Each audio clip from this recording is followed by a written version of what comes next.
겨울 서점에 오신 것을 환영합니다. 저는 김겨울입니다. 제가 이번에 오랜만에 카메라를 바꿨어요. 그래서 카메라가 잘 나오고 있는지 모르겠는데 부디 녹화가 잘 돼서 여러분이 이걸 잘 보고 계시면 좋겠네요. 오늘의 주제는요, 제가 문지살롱이라는 곳에서 진행하는 독서 모임에서 같이 읽고 있는 책 4권을 소개해 드리는 그런 영상인데요.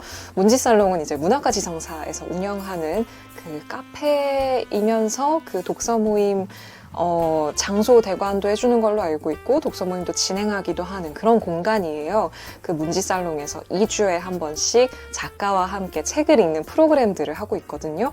작가에 따라서 한 주에 한 번 하시는 분도 있다고는 들었는데 저는 2주에 한 번씩 하고 있어서 2월에 2번의 만남을 했고 3월에 2번의 만남을 하고 있습니다. 이 독서 모임의 주제는 진행하는 사람이 선정을 할 수 있거든요. 그리고 책도 직접 선정을 할 수 있는데 제가 정한 주제는 바로 한국 SF 읽기입니다. 근데 이 한국 SF 읽기 중에서도 좀 뭐랄까요? 한국 SF의 다양한 면면을 볼 수 있는 책들을 같이 보면 좋겠다라는 생각이 들어서 그 한국 SF 중에서도 좀 고전에 속하는 아주 유명한 책 2권과 그리고 최근에 나온 SF, 한국 SF 중에 2권 이렇게 골라서 총 4권을 꾸려봤거든요. 혹시 이제 독서 모임을 하고 계시거나 독서 모임을 운영하고 계시거나 하다면 이번 영상이 조금 도움이 될 수도 있지 않을까라는 생각이 드네요. 독서 모임을 하고 계신 분들이 제 이 겨울서점 영상을 또 많이 보시는 걸로 알고 있는데 오늘의 일종의 커리큘럼이라고 해야 될까요? 일종의 독서 목록이 여러분께도 좀 참고가 되었으면 좋겠습니다. 그래서 제가 같이 오시는 분들 총 8분과 함께 하고 있는데요. 이 8분과 함께 읽고 있는 책은 어떤 책들이냐면 일단 그 고전에 속하는 2권을 말씀드리면 이렇게 2권입니다. 배명훈 작가의 타워 그리고 김보영 작가의 5번째 감각을 같이 읽었고요. 2월에. 그리고 이제 3월에 읽을 조금 더 신진 작가들의 SF 중에서는 이렇게 2권을 골랐어요. 이신주 작가의 공산주의자가 온다, 그리고 단효 작가의 세계는 이렇게 바뀐다. 이렇게 2권을 골랐고요. 제가 좀 흥미진진하게 읽었던 그런 소설들이어서 좀 같이 얘기를 해보고 싶은 마음이 있어서 고른 책들입니다. 한 권씩 좀 차근차근 말씀을 드려볼게요. 아차차! 오늘 영상은 세계 끝의 버섯의 후속 영상이 아닙니다. 그건 아마 다음 주쯤 올라갈 거예요. 네. 일단 요 첫 번째 책인 배명훈 작가의 타워, 이거 워낙 유명하기도 하고 나온 지 좀 되기도 했죠. 이건 이제 개정판이긴 한데 이 배명훈 작가의 타워 자체가 배명훈 작가의 초기작에 속하는 그런 소설이고 제가 예전에 배명훈 특집을 한번 하지 않았습니까? 제가 배명훈 작가의 소설들을 얼마나 사랑하는지 여러분께 구구절절 말씀드린 적이 있는데 혹시 못 보셨으면 꼭 한번 보고 오십시오. 정말 너무 멋진 소설들이 정말 많습니다. 진짜 배명훈 작가 소설이 정말 좋습니다. 근데 제가 그때 아마 그 말씀 드렸을 거예요. 타워를 내가 아직 안 읽었다 이런 얘기를 아마 그 영상에서 했었던 걸로 기억을 하는데 그 이후에 이제 타워를 읽었고요. 타워를 읽고 나서 참 그 배명훈 작가의 세계가 이게 초기작이다 보니까 참 잘 드러나 있는 그런 작품이다라는 생각이 들어서 이번에 또 선정을 하게 됐어요. 이 SF에도 참 여러 가지 스타일의 SF가 있잖아요. 좀 감성적이고 마음을 건드리는 SF들이 있는가 하면 과학적인 부분에 집중하는 SF도 있을 것이고 한편으로는 이 SF, 배명훈 작가의 SF처럼 그 사회 정치적인 부분을 건드리는 SF들이 있어요. 배명훈 작가가 제가 그때도 소개를 해드렸지만 이분이 전공 자체가 그 정치외교 쪽을 전공을 하셨기 때문에 좀 흥미진진한 프로젝트에도 또 참여를 하셨었어요. 그 화성의 거버넌스를 연구하는 그런 연구에도 참여를 하셨을 정도로 좀 정치 외교적, 사회 정치적인 시선으로 쓰는 SF의 재미가 있거든요. 그래서 이 타워는 좀 축약해서 얘기를 하자면 이런 거예요. 타워라는 아주 큰 건물이 있습니다. 여기서 설정되어 있기로는 674층짜리 건물이 있어요. 이 674층짜리 건물에 50만 명이 넘는 사람이 삽니다. 그러니까 좀 SF죠. 그러니까 현실적으로 사실상 불가능한, 하지만 좀 생각해 볼 수 있을 만한, 상상해 볼 수 있을 만한 그런 공간이잖아요. 이 거대한 타워에 사는 사람들의 이야기를 약간 옴니버스식으로 풀어내는 그런 소설이라고 할 수 있고요. 사람이 엄청 많잖아요. 그렇다 보니까 이 안에서 정말 다양한 이야기들이 벌어지는 거예요. 일단 첫 번째로는 50만 명이 넘게 사니까 국가가 이 안에 있겠죠. 그래서 국경선이 있어요. 몇 층이더라? 22층인가가 국경선인가 그럴 거예요. 그리고 돈이 많을수록 이제 뭐 상층부에 산다든지 이런 식의 설정들이 있거든요. 근데 그 설정이 막 되게 어색하거나 좀 억지스럽지 않고 그럴듯해요. 예를 들어서 첫 번째 에피소드는 어떤 연구소에서 미세 권력을 연구하는 연구소에서 이 674층짜리 이 타워의 수많은 사람들의 권력의 지도를 그려보려고 해요. 그래서 약간은 워낙 배명 작가 그 소설 중에 그런 게 있잖아요. 좀 블랙 코미디적인 또 현실의 폐부를 찌르는 약간 그런 내용들이 있을 때가 있잖아요. 그래서 첫 번째 제목이 동원 박사 세 사람이거든요. 그러니까 동방 박사 세 사람에서 따온 건데 이 타워의 이름이 빈스토크예요. 빈스토크가 이제 그 제과 콩나무 할 때 그 콩나무 줄기를 빈스토크라고 하죠. 그리고 한편으로는 그 우주 궤도 엘리베이터 그 엘리베이터를 뭐 빈스토크라고도 부른다고 하더라고요. 그래서 이 빈스토크 타워에 있는 미세권력 연구소의 정 교수라는 교수가 등장을 합니다. 그래서 이 교수가 미세권력을 연구해 보겠다고 엄청나게 비싼 술 몇 개를 이제 뿌린 거예요.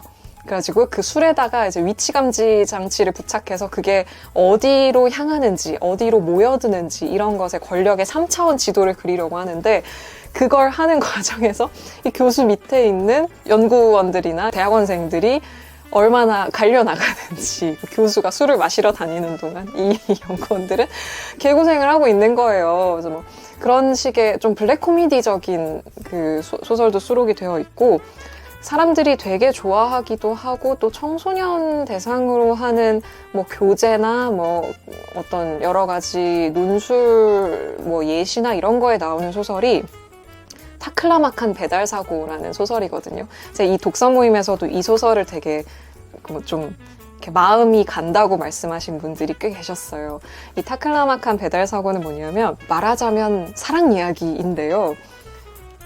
이걸 다 스포일러 할 순 없으니까 대략적인 얘기만 하면 이 두 사람이 한 사람은 나 빈스토크에 들어가서 취업할 거야 라고 하고 한 사람은 너 거기 들어가 버리면 이제 만나기가 어렵다는 거죠. 그래서 이제 두 사람이 그 서로 다른 생각을 하고서 이제 헤어졌는데 이 밖에 있는 사람이 말을 안 하고 자기도 빈스토크에 들어가려고 그 군대에 지원을 한 거예요. 그래가지고 어떤 일이 벌어집니다.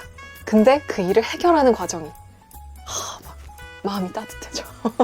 그래서 그 여운이 남는 부분이 있어요. 또 마음이 좀 이렇게 따뜻해지는 이야기도 또 있고요. 그리고 뭐 이런 설정들이 있어요. 그 굉장히 넓고 높은 타워다 보니까 이 안에 수평주의자와 수직주의자가 있는 거예요. 그래서 그런 식의 어떤 사상의 그 서로 간의 대립 이런 거에 대한 얘기도 있고요. 되게 뭔가 이런 타워가 정말 있다면 이런 게 있을 수 있을 것 같아 라는 생각이 들면서도 동시에 좀 소설적으로 재미있는 그런 설정들이 많이 들어간 소설집이어서 그 같이 독서 모임에서 읽으신 분들도 되게 흥미진진하게 읽었다라고 말씀을 해주셨고 심지어 뒤에 가면 이제 개와의 인터뷰가 있거든요. 개예요. 그러니까 멍멍개. 개와의 인터뷰가 있어요. 이거 되게 웃겨요. 웃기기도 하고 웃프기도 하고 되게 막 여러 가지 생각이 드는 그런 부분이 있는데 이제 그런 식으로 좀 배명훈 작가 특유의 사회적인 외교 정치 외교적인 그런 부분들이 좀 잘 드러나는 이 초기작의 모습을 만나볼 수가 있습니다. 물론 이제 맨 처음에 썼던 것과는 많은 개정이 있었겠죠. 그럼에도 불구하고 기본적인 어떤 접근 방식, SF라는 이 장르에 접근하는 방식 자체가 배명호 작가가 보여주는 그런 여러 가지 배명호 작가의 특징들 중에 하나를 잘 보여주는 그런 소설이어서 굉장히 저도 재밌었고 독서 모임 오신 분들도 서로 여러 가지 이야기를 나눌 수 있었다. 제가 오신 분들한테 물어본 질문 중에 하나는 그거였어요. 이 타워는, 그러니까 빈스토크 타워는 바벨탑인가? 라는 질문을 제가 했었거든요. 그래서 그거에 대한 이야기도 좀 재미있게 나눴고 여러모로 좀 읽어볼 만하다. 재밌다. 그래서 배명훈 작가의 타워가 첫 번째 책이었고요. 두 번째 모임에서의 책은 김보영 작가의 5번째 감각입니다. 이것도 정말 고전이죠. 사실 우리나라 SF의 고전 중에 하나라고 할 수 있겠습니다. 김보영의 초기 걸작 10편을 개정해서 낸 그런 책이고요. 김보영 작가에게 자주 붙는 수식어 중에 하나가 그거죠. 우리나라에서 제일 SF다운 SF를 쓰는 작가다. 이런 식의 소개가 좀 많이 붙게 되는데 그 이유가 뭘까를 생각해보면 그러니까 SF다운 SF가 뭐지? 라는 질문을 하게 되면 그러면 뭐 다른 SF는 SF답지 않다는 소리가? 그런 게 아니라 왜 그런 수식어가 붙을까를 이제 보면 그 SF가 불러일으키는 많은 효과들이 있죠. 이를테면 제일 대표적인 것은 경이감. 이라는 게 이제 SF라는 장르가 불러일으키는 정서적 효과일 텐데 그런 것 중에 하나가 또 낯설게 하기라는 부분이 있어요. 우리가 좀 자연스럽고 당연하게 여기고 있는 어떤 것들을 굉장히 낯설게 느끼게 만드는 좀 어떤 반전을 가지고서 이게 뭔가 굉장히 지금의 세계와는 다른 낯선 감각을 느끼게 하는 그런 부분이 있는데 많은 SF들이 그런 식의 낯설게 하기의 감각을 기반으로 하고 있거든요. 근데 이 5번째 감각에 수록된 많은 소설들이 이 낯설게 하기를 기반으로 할 뿐만 아니라 이것이 그 소설의 가장 중요한 주제가 되는 그런 역할을 맡고 있어요. 이 5번째 감각이라는 표제작도 마찬가지고요. 이 표제작을 여러분 읽어보시면 처음엔 이게 뭐지 하면서 그냥 흥미진진하게 읽다가 소설의 어느 지점을 지나는 순간부터 이게 이거에 대한 소설이었어? 라는 걸 깨닫게 돼요.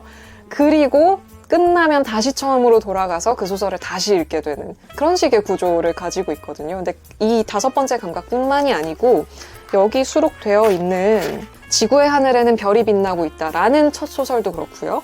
땅 밑에라는 2번째 소설도 그렇고 이 책에 수록되어 있는 초기작들이 그런 식으로 뭔가 처음에 읽을 때는 그냥 재밌게 읽다가 점점점 소설가가 어떤 정보들을 풀어주는데 그게 굉장히 자연스럽게 근데 읽다 보면 이게 그거에 대한 얘기구나 라는 걸 깨닫고 라는 생각을 하게 되는 그런 식의 이제 플롯 구조를 가지고 있어요. 다 그런 건 아니지만 이제 몇 편의 소설들이 이제 그런 모습을 띠고 있기 때문에 그런 식의 그 플롯을 굉장히 잘 쓰는 작가라고 할 수 있겠고 이 책뿐만이 아니라 얼마나 닮았는가라는 책도 있거든요.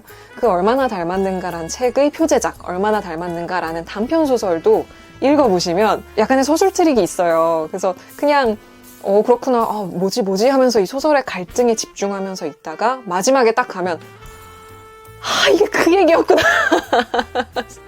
그러면서 다시 처음으로 돌아가서 읽게 되는 그런 형식의 소설이에요. 훈이라는 컴퓨터 인공지능이 사람의 몸을 읽게 되면서 어떤 갈등을 해결해 나가려고 애를 쓰는 이야기인데 그 갈등이 풀리지 않는 어떤 지점들이 있거든요.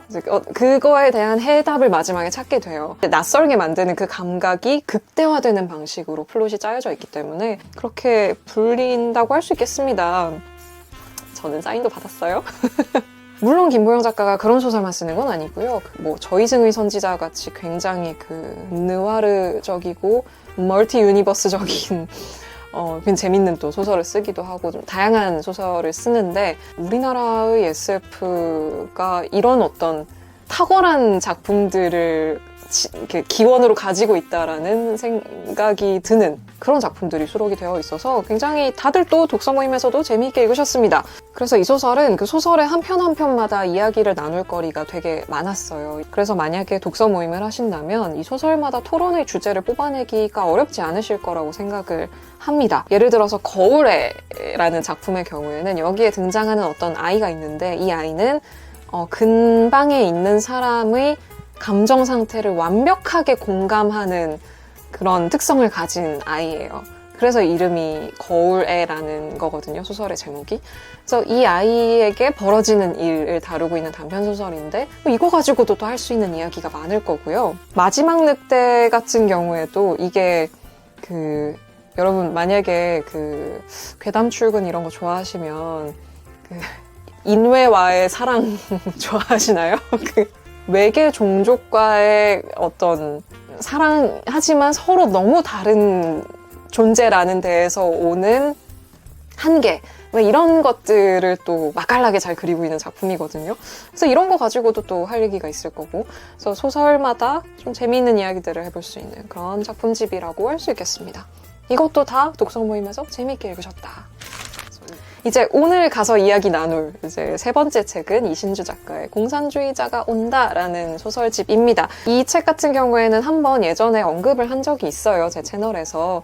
그 추상적인 관념을 굉장히 잘 다루는 작가다라는 이야기를 한번 한 적이 있는데 굉장히 독특한 매력이 있는 작품집입니다. 아마 여러분이 지금까지 읽으신 SF가 예를 들어서 김초엽 작가의 작품들이거나 뭐 천선한 작가의 작품들이거나 아니면 하다못해 김보영 작가의 작품들이거나 라고 했을 때 그것과는 굉장히 다른 느낌을 주는 소설집이에요. 아, SF라는 장르는 또 이런 것도 있구나. 굉장히 되게 다르다라는 느낌이 드실 수도 있어요. 아, 물론 이게 뭐 세상에 없었던 장르 그런 건 아니고요. 되게 저는 아주 좋아하는 SF 소설집입니다.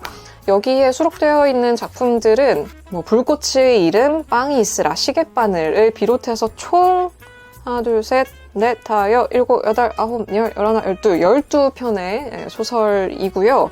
제가 처음에 이 소설집에 확 흡인력을 느끼게 되었던 첫 소설들, 그러니까 처음에 수록되어 있는 몇 편의 소설들이 재밌다라는 생각을 했었어요.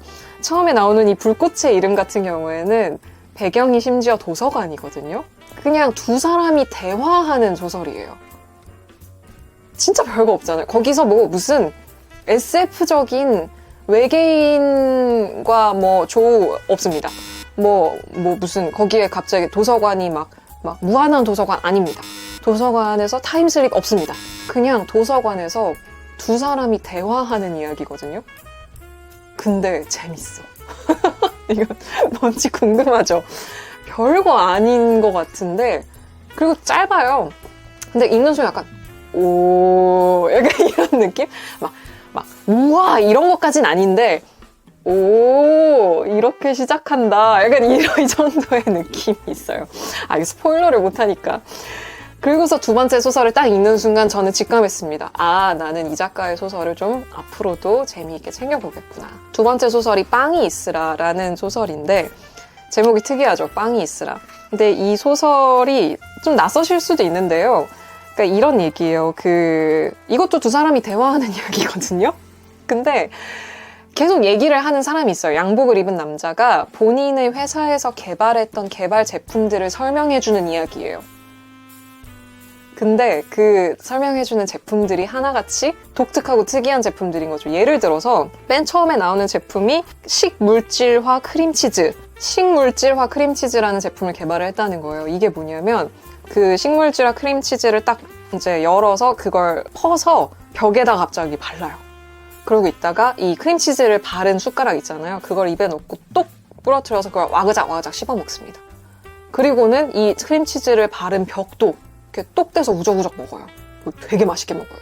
그래서 보던 이 화자가 약간 어리둥절한 거죠. 독자인 우리도 어리둥절하겠죠. 그래서 이 양복 입은 남자가 설명을 하는 거예요.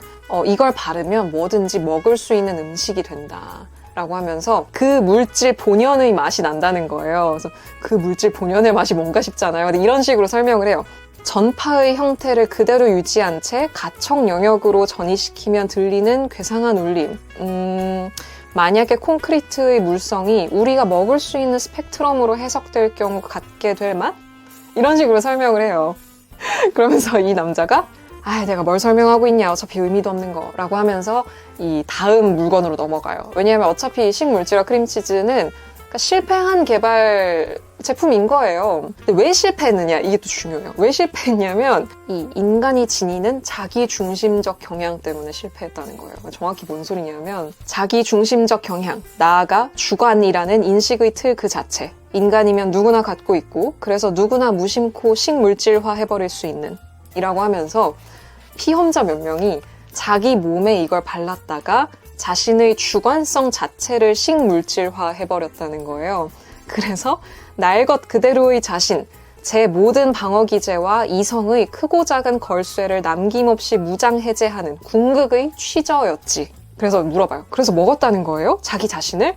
그래서 이 남자가 다는 아니지만 그렇게도 되더라고. 확실한 건 한 번이라도 맛을 본 사람들은 못 멈추더라. 어련하겠어. 세상에서 딱 한 사람만을 위해서 만들어진 맛인데. 라고 하면서 태연하게 다음 개발 제품, 그러나 실패한 개발 제품으로 넘어갑니다. 다음 제품도 만만치 않아요. 손수건에다가 햄버거를 그린 다음에 그 손수건을 먹으면 우적우적 햄버거를 먹는 맛이 나는 거예요.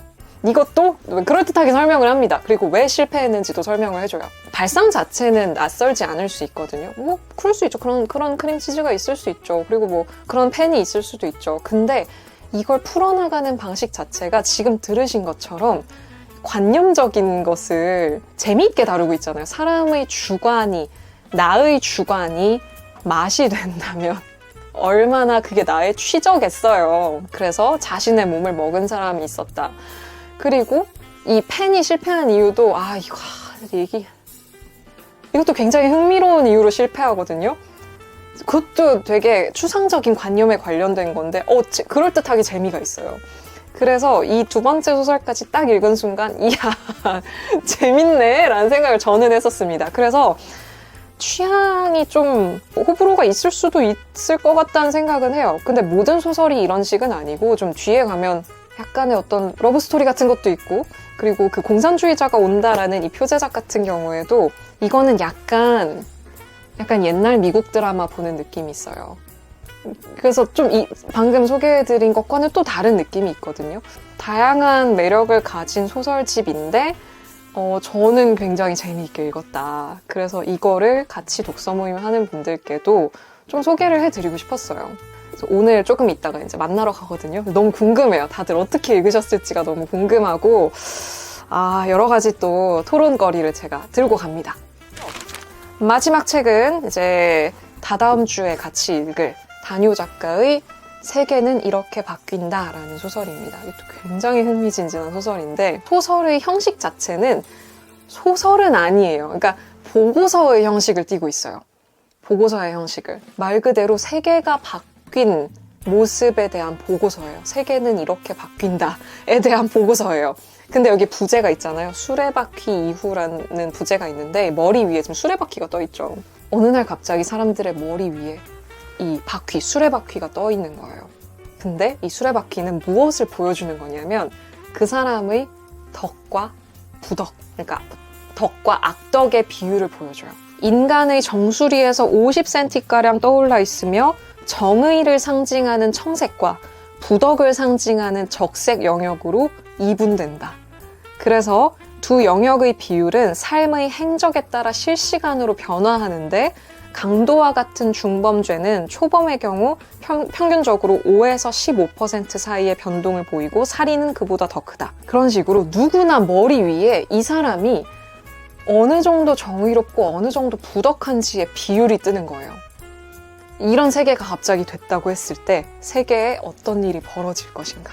이 수레바퀴에 대해서 막연하게 그냥 이런 수레바퀴가 있다라고 끝나는 게 아니라 이 소설의 매력은 굉장히 구체적이에요. 그러니까 정말 구체적인 보고서의 형식을 하고 있어서 이 수레바퀴에 대해서 정말 자세하게 써요. 예를 들어서 청색과 적색의 비율이 변하는 거에 있어서 이게 얼마나 복잡한 메커니즘을 가지고 있는가. 수레바퀴는 환경과 동기를 참작하면서도 그걸 완전한 면죄부로 삼지 않으며 부분적으로는 개인적인 실천 이상의 변화를 요구하는 것처럼 보인다. 선진국 시민에게는 구조적인 착취를 외면한 채 풍요를 만끽한 책임을, 독재국가 시민에게는 신념과 행위의 정당성을 묻고 있다는 것이 중론이다 라고 하면서 마지막 죽을 때 이 수레바퀴의 바늘이 가리키는 곳에 따라서 천국과 지옥으로 가는 거예요. 딱 죽을 때 이렇게 돌다가 어디에 딱 멈춰요. 그 청색에 딱 멈추면 평온한 표정으로 잘 죽어요. 근데 적색에 멈추면 그림자 안에서 손들이 이렇게 와서 영혼을 막 뜯어갑니다. 그런데 이 처음에 이 나오는 프롤로그부터가 정말 강렬한데, 그런데 당신을 소름 끼치게 만드는 것은 어둠으로부터 들려오는 희미한 비명이 아니라 이 방금 적색에 선택이 된 이 청년의 원판에서 청색 비중이 9할이 넘어간다는 사실이다. 그러니까 죽을 때 이게 러시안 룰렛 같은 거죠. 뭐라고 해야 돼? 수시안 룰렛?